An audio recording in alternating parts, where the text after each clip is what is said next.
प्यारे दोस्तों, आज मैं जो आपको कहानी सुनाने जा रही हूँ, यह कहानी बहुत ही इमोशनल और दर्द भरी है, जिसे सुनकर आप अपने आंसू रोक नहीं पाएंगे।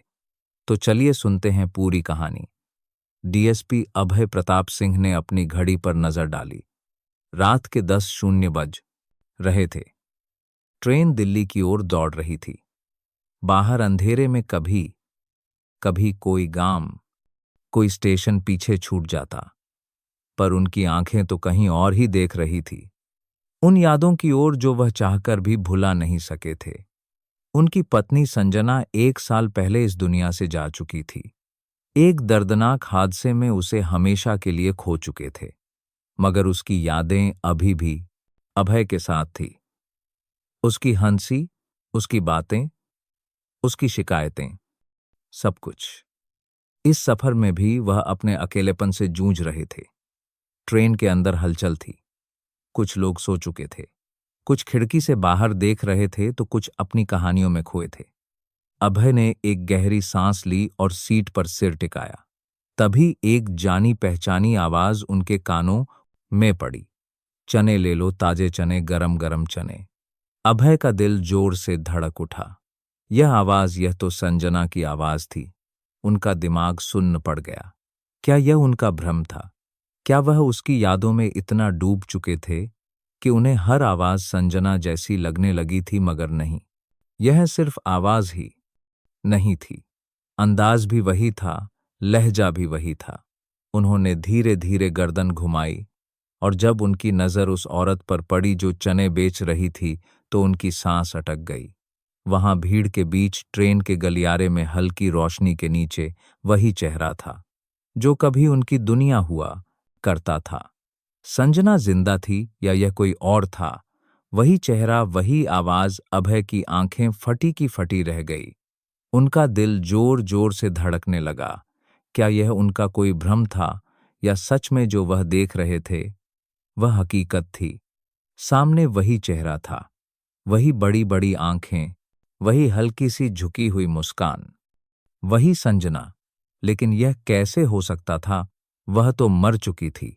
खुद उन्होंने उसकी चिता को अग्नि दी थी, खुद उसकी अस्थियां गंगा में प्रवाहित की थी। फिर यह औरत? अभय की पूरी दुनिया जैसे हिल गई थी। उनकी उंगलियां कांपने लगी। वह चाहकर भी उठकर उस औरत के पास नहीं जा पा रहे थे। उनका शरीर जैसे शून्य हो गया था। तभी किसी यात्री ने उस चने बेचने वाली से पूछा, बहन, यह चने कितने के दिए? और 5 के लीजिए बाबूजी, बहुत अच्छे चने हैं। फिर वही आवाज, वही नरम लहजा। अभय के अंदर कुछ टूटने लगा। यह आवाज वह कभी भूल ही नहीं सकते थे। कितनी बार उन्होंने इसी आवाज में प्यार सुना था, शिकायतें सुनी थी, अपनी जिंदगी के सबसे खूबसूरत लम्हे इसी आवाज के साथ बिताए थे। उनका धड़कता हुआ दिल अचानक तेजी से उछल पड़ा। वह सीट से झटके से उठे और तेजी से उस औरत की ओर बढ़े। लेकिन तभी ट्रेन अचानक झटके से रुकी। अभय अपनी जगह पर लड़खड़ा गए और जब तक वह संभलते, वह औरत भीड़ में कहीं आगे बढ़ चुकी थी। उन्होंने तुरंत उसे आवाज दी। संजना। औरत ठिठक गई। वह धीरे धीरे मुड़ी और उसकी आंखें अभय से मिली। उन आंखों में हैरानी थी, लेकिन पहचान नहीं थी। अभय का दिल जोर से धड़कने लगा। उसकी आंखें सीधा उस औरत की आंखों से जा मिली। कुछ पलों के लिए पूरी दुनिया जैसे थम गई थी। ट्रेन के अंदर बाकी लोग अपनी जिंदगियों में मशगूल थे, लेकिन अभय की दुनिया सिर्फ उसी एक औरत के इर्द गिर्द सिमट चुकी थी। वह वही चेहरा था, वही आंखें थी, वही आवाज थी, लेकिन वह संजना क्यों नहीं लग रही थी? औरत ने कुछ पल अभय को अजीब नजरों से देखा, फिर नजरें झुका ली और वापस अपने चनों की टोकरी संभालने लगी। संजना। अभय फिर बुदबुदाए। इस बार आवाज में थोड़ा और कंपन था, लेकिन औरत ने कोई प्रतिक्रिया नहीं दी। उसने अपना दुपट्टा थोड़ा और चेहरे पर खींच लिया और भीड़ में आगे बढ़ने लगी। अभय के पैरों में जैसे किसी ने जंजीर डाल दी थी। वह समझ नहीं पा रहे थे कि यह कोई खेल था या फिर उनके साथ कोई बहुत बड़ा धोखा हुआ था। अगर यह संजना थी तो वह यहाँ कैसे हो सकती थी? और एस बोझ, अगर यह संजना नहीं थी तो यह इतनी उससे मिलती क्यों थी? आखिर हिम्मत जुटाकर वह उसके पीछे बढ़े। लोगों को हटाते हुए वह जैसे ही उसके करीब पहुंचे, उन्होंने धीरे से उसका हाथ पकड़ लिया। औरत चौंक गई। मुझे छोड़ दीजिए साहब, उसने तेज आवाज में कहा जैसे वह घबरा गई हो। लेकिन अभय ने अपनी पकड़ ढीली नहीं की। तुम कौन हो? उस औरत ने पहली बार सीधे उसकी आंखों में देखा। अब की बार उसमें हल्की नरमी थी। मैं कौन हूं इससे आपको क्या फर्क पड़ता है साहब? उसकी आवाज में एक अजीब सा दर्द था। अभय सकते में आ गए। इस जवाब ने उनके अंदर कुछ तोड़ दिया। फर्क पड़ता है, बहुत फर्क पड़ता है। उनकी आवाज कांप गई। कुछ यात्री इस नज़ारे को देखने लगे थे। औरत असहज महसूस करने लगी। उसने अभय का हाथ झटके से छुड़ाया और ट्रेन के अगले डिब्बे की तरफ भागी। अभय ने बिना सोचे समझे उसके पीछे दौड़ लगा दी। लेकिन जैसे ही वह अगले डिब्बे में पहुंचे, वह औरत वहां नहीं थी। वह गायब हो चुकी थी। अभय हांफते हुए दरवाजे के पास पहुंचे।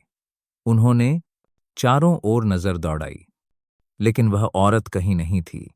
यह कैसे संभव था? ट्रेन तेजी से चल रही थी। वह अचानक कहाँ गायब हो सकती थी? डिब्बे में मौजूद यात्री अजीब नजरों से उन्हें देख रहे थे। कुछ ने हैरानी से पूछा, क्या हुआ साहब? लेकिन अभय के पास कोई जवाब नहीं था। उनका दिमाग तेजी से दौड़ रहा था। क्या यह सच में उनकी संजना थी? अगर हां तो वह भाग क्यों रही थी? और अगर नहीं तो कोई बिल्कुल उसकी तरह दिखने वाली औरत उसी ट्रेन में उसी आवाज के साथ, यह महज एक इत्तेफाक था। नहीं, यह इत्तेफाक नहीं हो सकता। अभय बड़बड़ाए।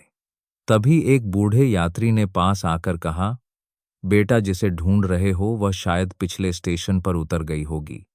पिछले स्टेशन?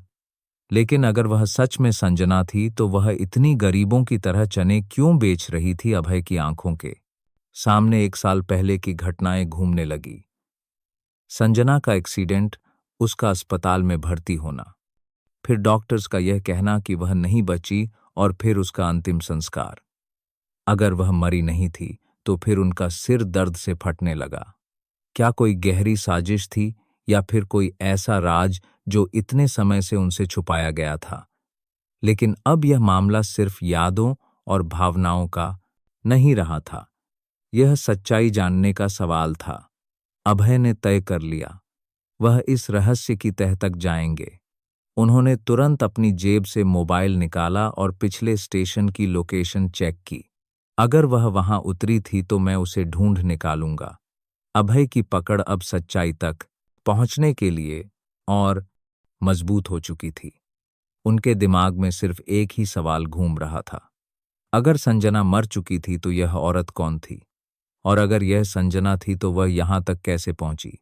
उन्होंने तुरंत ट्रेन के गार्ड से संपर्क किया और पूछा, पिछला स्टेशन कौन सा था? गार्ड ने बताया, शिवपुर जंक्शन।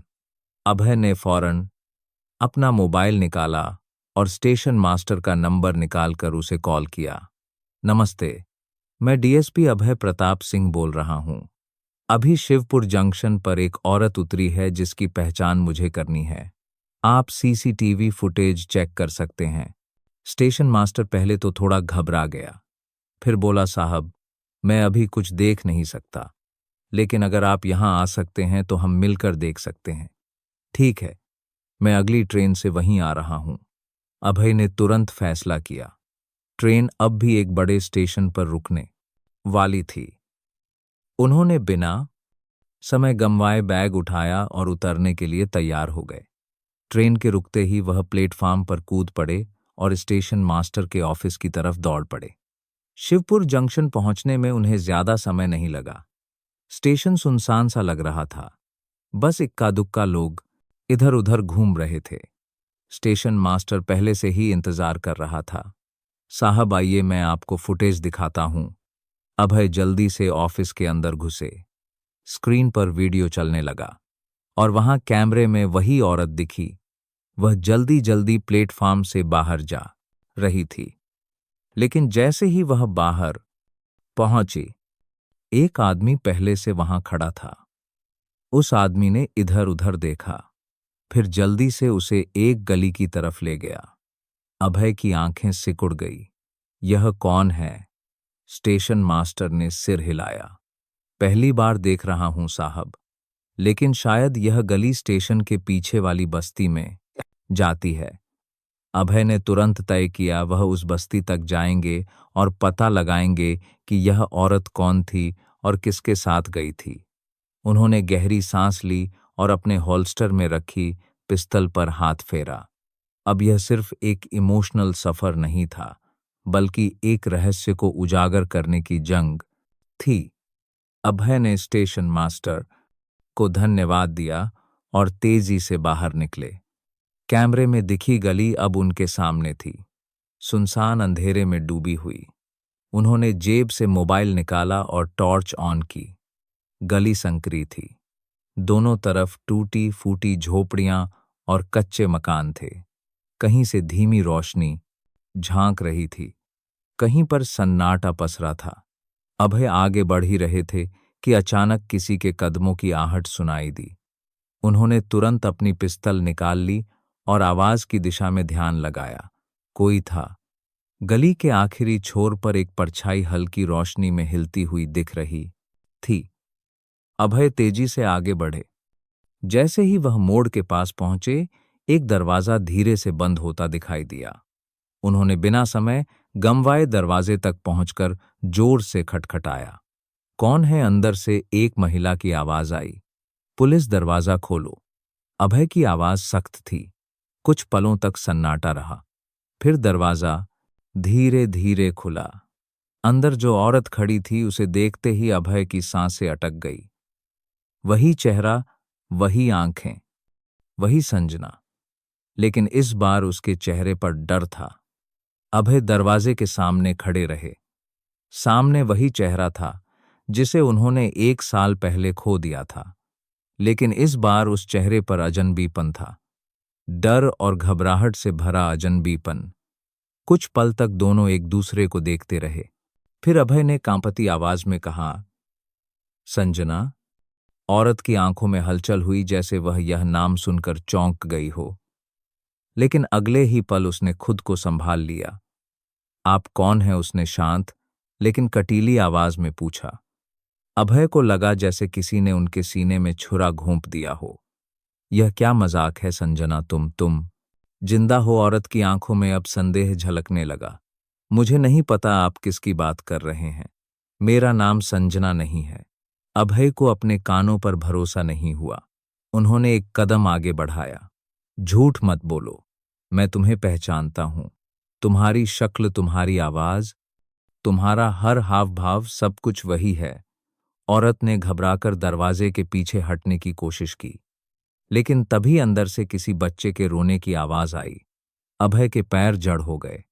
बच्चा। औरत ने तुरंत दरवाजा बंद करने की कोशिश की, लेकिन अभय ने झटके से उसे धक्का देकर दरवाजा खोल दिया।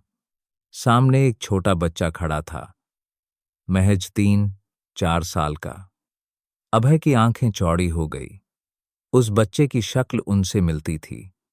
उनके दिमाग में एक विस्फोट सा हुआ। यह बच्चा कौन था? और अगर यह संजना थी तो 1 साल पहले जो हुआ था वह झूठ था। अभय के पैर कांपने लगे। सामने वह औरत खड़ी थी जिसे वह अपनी पत्नी मानते थे, जो 1 साल पहले मर चुकी थी, और उसके पीछे खड़ा था एक बच्चा जिसकी शक्ल उनसे मिलती थी। कमरे में गहरा सन्नाटा छा गया। औरत ने तुरंत बच्चे को अपनी गोद में उठा लिया और पीछे हट गई। उसकी आंखों में घबराहट थी, लेकिन अभय की आंखों में सवालों का तूफान उमड़ रहा था। यह बच्चा कौन है? उनकी आवाज भारी थी। औरत चुप रही। अभय ने कदम आगे बढ़ाया। तुम मेरी पत्नी संजना हो, है ना? या फिर मुझे इतने सालों से धोखा मिल रहा था? औरत की आंखें भर आई। उसने कांपते हुए कहा, मैं आपको नहीं जानती, आप चले जाइए। लेकिन अभय अब पीछे हटने वाले नहीं थे। उन्होंने जबरदस्ती कमरे के अंदर कदम रखा और चारों ओर नजर दौड़ाई। कमरा छोटा था, दीवारों पर जगह जगह सीलन थी, लेकिन कोने में एक पुराना ट्रंक रखा था। ट्रंक का ढक्कन आधा खुला था और उसमें कुछ ऐसा दिखा जिसने अभय के रोंगटे खड़े कर दिए। वहां उनकी और संजना की शादी की तस्वीर पड़ी थी। अभय ने कांपते हुए वह तस्वीर उठाई और संजना की तरफ देखा। अब भी कहोगी कि तुम मुझे नहीं जानती? संजना की आंखों से आंसू गिरने लगे। वह सुबकते हुए दीवार के सहारे बैठ गई और बच्चा उसकी गोद में दुबक गया। अब सच छुप नहीं सकता था। अभय ने धीरे से कहा, संजना, सच बताओ, तुम जिंदा कैसे हो और इस एक साल में तुम कहाँ थी? संजना की आंखों में गहरी तकलीफ छलक रही थी। उसने धीरे से सिर उठाया और कांपती आवाज में कहा, सच बहुत दर्दनाक है अभय, और शायद तुम इसे जानने के लिए तैयार नहीं हो। संजना की आंखों से आंसू बहे बाद नहीं हो साध पाते रहे थे, लेकिन अभय अब और इंतजार नहीं कर सकते थे। उन्होंने ठंडी आवाज में कहा, अब सच छुपाने का कोई फायदा नहीं, मुझे सब कुछ जानना है। संजना ने गहरी सांस ली। उसने अपनी गोद में बैठे बच्चे को सीने से लगाया, फिर कांपती हुई आवाज में बोली, जिस दिन मेरा एक्सीडेंट हुआ था उस दिन मैं मरी नहीं थी। अभय, मुझे मारने की कोशिश की गई थी। अभय का पूरा शरीर शून्य पड़ गया। क्या मारने की कोशिश? संजना ने धीरे से सिर हिलाया। उसकी आंखों में खौफ उतर आया था, जैसे वह फिर से उसी रात को जी रही हो।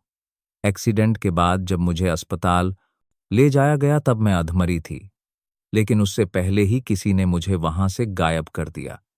अभय की सांसें अटक गई। किसने? संजना के हंठ कांपे। उसने धीमे स्वर में कहा, तुम्हारे ही घर के किसी अपने ने। अभय का दिमाग झन्ना गया। कौन था वह और उसने ऐसा क्यों किया? संजना की आंखों में नफरत और डर एक साथ छलकने लगे।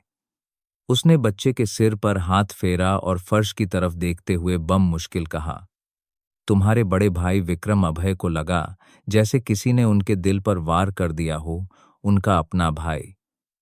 लेकिन क्यों? उन्होंने आगे बढ़कर संजना के कंधे पकड़ लिए। संजना, सच पूरा बताओ, आखिर विक्रम ने ऐसा क्यों किया? संजना की आंखों से फिर आंसू बह निकले, क्योंकि उसे डर था कि यह बच्चा उसकी दौलत छीन लेगा। अभय की मुट्ठियां भी गई। उनका अपना भाई विक्रम, उसने संजना को मारने की कोशिश की और यह बच्चा अभय का गला सूखने लगा। उन्होंने कांपती आवाज में पूछा, क्या मतलब?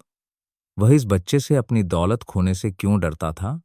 संजना ने बच्चे को और कसकर पकड़ लिया, जैसे उसे किसी अनदेखे खतरे से बचा रही हो। फिर उसने धीमी कांपती आवाज में कहा, क्योंकि यह बच्चा तुम्हारा वारिस है। अभय। अभय की आंखें फटी की फटी रह गई। उन्होंने झटके से बच्चे की ओर देखा। उनके अंदर की पुलिस की तेजी और एक पति पिता की भावनाएं आपस में टकरा रही थी। तुम कहना चाहती हो कि विक्रम को यह बच्चा रास्ते का कांटा लग रहा था? संजना ने सिर झुका लिया। जब मैं प्रेग्नेंट थी तब विक्रम को पता चल गया था कि तुम्हारी सारी प्रॉपर्टी और पिता की दौलत तुम्हारे बेटे के नाम होने वाली है। उसे लगा कि अगर मैं और यह बच्चा रास्ते से हट जाए तो सब कुछ उसी का होगा। अभय की सांसें तेज हो गई। उनके दिल में गुस्से और दर्द की लहर उठी। इसीलिए उसने तुम्हें मारने की कोशिश की। संजना की आंखों में आंसू छलक पड़े। उसने मेरी गाड़ी के ब्रेक फेल करवा दिए थे अभय। अब सारी कड़ियां जुड़ने लगी थी, लेकिन तुम बच गई। फिर संजना ने सिर हिलाया। हाँ, लेकिन अस्पताल पहुंचने से पहले ही विक्रम के आदमियों ने मुझे वहां से उठा लिया। मुझे मरा हुआ दिखाने के लिए उन्होंने किसी और का जला हुआ शव तुम्हें सौंप दिया और तुमने उसे ही मेरी लाश समझकर अंतिम संस्कार कर दिया। अभय के पैरों तले जमीन खिसक गई। तो एक साल से तुम? संजना ने आंसू पोंछे। मैं भाग रही थी। अभय मुझे मरने से बचाने वाला एक अनजान आदमी था, जिसने मुझे इस बस्ती तक पहुंचाया। मैं जिंदा थी लेकिन दुनिया के लिए मर चुकी थी, और इस बच्चे को पालने के लिए मुझे चने बेचने पड़े। अभय की आंखों में आंसू आ गए। उन्होंने धीरे से बच्चे की ओर हाथ बढ़ाया, लेकिन तभी बाहर किसी के तेज कदमों की आवाज आई। संजना के चेहरे पर डर लौट आया। अभय, उन्होंने हमें ढूंढ लिया। अभय के कान सतर्क हो गए। बाहर कदमों की आहट बढ़ती जा रही थी। कोई तेजी से उनकी ओर बढ़ रहा था। संजना घबराकर दीवार के साथ सट गई और बच्चे को अपनी गोद में छुपा लिया। उसकी सांसें तेज चल रही थी। अभय ने तुरंत अपनी पिस्तल निकाली और दरवाजे की ओर इशारा किया। शांत रहो, जो भी हो, अब मैं तुम्हें कुछ नहीं होने दूंगा। दरवाजे के बाहर हल्की सरसराहट हुई। फिर किसी ने जोर से दस्तक दी। दरवाजा खोलो। आवाज भारी थी, ठंडी और धमकी भरी। अभय के दिमाग में अलार्म बज उठा। विक्रम के आदमी। उन्होंने इशारे से संजना को पीछे हटने के लिए कहा और खुद धीरे से दरवाजे के पास गए। कौन है? उन्होंने सख्त आवाज में पूछा। यहां सवाल पूछने वाले तुम नहीं हो डीएसपी साहब। हमें पता है कि तुम अंदर हो और तुम्हारे साथ वो औरत भी। दरवाजा खोलो वरना अच्छा नहीं होगा। अभय के अंदर गुस्से की लहर दौड़ गई। अगर इतना ही हिम्मत है तो खुद खोलने की कोशिश करो। बाहर कुछ पलों तक सन्नाटा रहा। फिर अचानक जोरदार धमाका हुआ। किसी ने दरवाजा तोड़ने की कोशिश की थी। संजना की हल्की चीख निकल गई, लेकिन अभय ने उसे आंखों से शांत रहने का इशारा किया।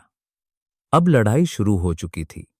अभय ने पिस्तल को कसकर पकड़ा और जैसे ही दरवाजा दूसरी बार झटका खाकर खुलने लगा, उन्होंने गोली चला दी। अभय की गोली चलते ही बाहर अफरातफरी मच गई। किसी के चीखने की आवाज आई और फिर बिल्कुल सन्नाटा। संजना कांपती हुई कोने में दुबकी रही। बच्चा उसकी गोद में सहमा हुआ था। अभय सांस रोककर दरवाजे की ओर देखते रहे। उनकी पिस्तल अभी भी उठी हुई थी। क्या कोई मरा था या वे सिर्फ डर गए थे? तभी बाहर से एक और आवाज आई, पीछे हटो, डीएसपी अकेला है, ज्यादा देर तक टिक नहीं पाएगा। अभय की नजरें संकीर्ण हो गई तो विक्रम ने अपने गुंडों को यहां तक भेज दिया। उन्होंने तुरंत दरवाजे के पास रखी एक टूटी हुई लकड़ी खींची और दरवाजे के हैंडल में फंसा दी, जिससे वह अंदर से लॉक हो गया। फिर वह तेजी से संजना के पास पहुंचे। संजना, हमें यहां से निकलना होगा। संजना की आंखों में डर था। लेकिन कहां जाएंगे? अभय, यह लोग हमें मार डालेंगे। अभय ने उसकी कांपती हुई उंगलियों को कसकर पकड़ा। जब तक मैं जिंदा हूं, कोई तुम्हें छू भी नहीं सकता। उन्होंने चारों ओर देखा। कमरा छोटा था, लेकिन पीछे की दीवार में एक टूटी खिड़की थी। यही एक रास्ता बचा है। अभय ने तुरंत खिड़की से बाहर झांका। पीछे एक पतली गली थी जो रेलवे ट्रैक की ओर जाती थी। जल्दी इससे निकलते हैं। संजना ने बच्चे को कसकर पकड़ा और कांपते हुए खिड़की की तरफ बढ़ी। अभय ने पहले बच्चे को बाहर निकाला, फिर संजना को सहारा दिया। जैसे ही वह खुद खिड़की से बाहर कूदने वाले थे, दरवाजा जोर से टूटा और गुंडे अंदर घुस आए। अभय ने तुरंत हवा में एक गोली चलाई और बिना वक्त गंवाए खिड़की से बाहर कूद गए। अब उनकी जान बचाने की रेस शुरू हो चुकी थी। रेलवे ट्रैक के किनारे अंधेरा पसरा था। संजना कांपती हुई खड़ी थी। बच्चा उसकी गोद में दुबका हुआ था। अभय ने जल्दी से उसके कंधे पर हाथ रखा। हमें जल्दी निकलना होगा, इससे पहले कि वे हमें पकड़ लें। उनकी आवाज में घबराहट थी, लेकिन आंखों में अब भी हिम्मत की चिंगारी थी। संजना ने सिर हिलाया। वह बुरी तरह थक चुकी थी, लेकिन अभय की मौजूदगी ने उसे ताकत दी। वे तीनों ट्रैक के किनारे किनारे भागने लगे, लेकिन तभी पीछे से गोलियों की आवाज गूंज उठी। अभय ने तुरंत संजना और भागने लगे बच्चे को नीचे गिरा दिया और खुद उनके सामने दीवार बनकर खड़े हो गए। गोलियां उनके सिर के ऊपर से गुजरती रही और किसी पत्थर से टकराकर चिंगारियां निकालती रही। फिर अचानक एक गोली अभय के कंधे में आ लगी। उन्होंने दर्द से करहाते हुए खुद को संभाला। खून बह रहा था, लेकिन वह रुके नहीं। संजना की आंखें डर से फैल गई। अभय, लेकिन अभय ने हाथ उठाकर उसे चुप कराया। डरो मत, मैं ठीक हूं, तुम बस बच्चे को लेकर आगे बढ़ो। लेकिन तभी विक्रम की आवाज सुनाई दी। भागने का कोई फायदा नहीं। छोटे भाई, तुम्हें और तुम्हारे परिवार को मिटाने आया हूं। अभय की आंखें क्रोध से जल उठी। उन्होंने पीछे मुड़कर देखा। विक्रम हाथ में पिस्तौल लिए खड़ा था और उसके पीछे गुंडों की टोली थी। तू इतना गिर जाएगा विक्रम, अपने ही भाई को मारने आया है। अभय की आवाज कांप रही थी, लेकिन दर्द से नहीं बल्कि धोखे की जलन से। विक्रम, हंसा, तू हमेशा मेरे रास्ते का कांटा था। अभय, अब तेरा वजूद मिटा दूंगा। उसने पिस्तौल उठाई और ट्रिगर दबा दिया। गोलियों की आवाज गूंज उठी, लेकिन इस बार संजना दौड़ पड़ी। वह अभय के आगे आ गई। गोलियां उसके सीने में उतर गई। अभय की आंखें डर और दर्द से फैल गई। नहीं, संजना लड़खड़ाई। उसका शरीर कांपने लगा। उसने अपनी आंखें अभय पर टिकाई, वही आंखें जिनमें 1 साल पहले भी प्यार था और आज भी वहीं था। अभय, हमारा बच्चा, उसने कांपते हुए कहा। अभय ने झपट कर उसे थाम लिया। संजना, कुछ मत बोलो, कुछ नहीं होगा तुम्हें। लेकिन संजना मुस्कुराई, एक कमजोर लेकिन सच्ची मुस्कान। मैं हमेशा तुम्हारे साथ रहूंगी। और फिर उसकी आंखें बंद हो गई। अभय का दिल चीर कर रख दिया गया। संजना की सांसें थम चुकी थी। उनकी चीखों से रात गूंज उठी। विक्रम हंस रहा था। अब तेरा नंबर है अभय। लेकिन तभी पुलिस के सायरन गूंज उठे। अभय ने पहले ही बैकअप बुला लिया था। पुलिस ने विक्रम और उसके आदमियों को घेर लिया। एक के बाद एक गोलियां चली और विक्रम वहीं ढेर हो गया। लेकिन अभय को कोई फर्क नहीं पड़ा। उनकी दुनिया पहले ही उजड़ चुकी थी। उनकी गोद में संजना की निशब्द देह थी और उनके पास खड़ा था एक छोटा सा बच्चा जो कुछ समझ नहीं पा रहा था, लेकिन अपनी मां को जगाने की कोशिश कर रहा था। मम्मा उठो ना, पापा रो रहे हैं। अभय की आंखों से आंसू गिरने लगे। उन्होंने बच्चे को अपनी बाहों में समेट लिया। आज उन्होंने सब कुछ खो दिया था, लेकिन उन्होंने एक वादा किया। वह अपने बेटे को इस अंधेरे में नहीं खोने देंगे। उन्होंने उसे सीने से लगाया और अंधेरे से बाहर रोशनी की ओर बढ़ने लगे, क्योंकि संजना का प्यार हमेशा उनके साथ रहेगा। दोस्तों, क्या कहना है आपको इस कहानी के बारे में कमेंट करके जरूर बताएं। वीडियो को लाइक करें। इसी तरह की कहानियां देखने और सुनने के लिए हमारे चैनल को सब्सक्राइब करके घंटी को दबाकर ऑल पर सेट कर लीजिए, ताकि आने वाली वीडियो का नोटिफिकेशन आपके पास तुरंत पहुंचे। मिलती हूं आपसे अगली वीडियो में। वीडियो को पूरा देखने के लिए आपका बहुत बहुत धन्यवाद। दोस्तों, आप लोग कहां से हमारे साथ जुड़े हैं, कमेंट में जरूर बताइएगा। आपको यह कहानी कैसी लगी? हमारी यही दुआ है कि आप सब जहां भी रहें, हमेशा खुश और सुरक्षित रहें। अगर आपके पास भी कोई ऐसी ही दिलचस्प कहानी है, तो कमेंट्स में हम सबके साथ जरूर साझा करें।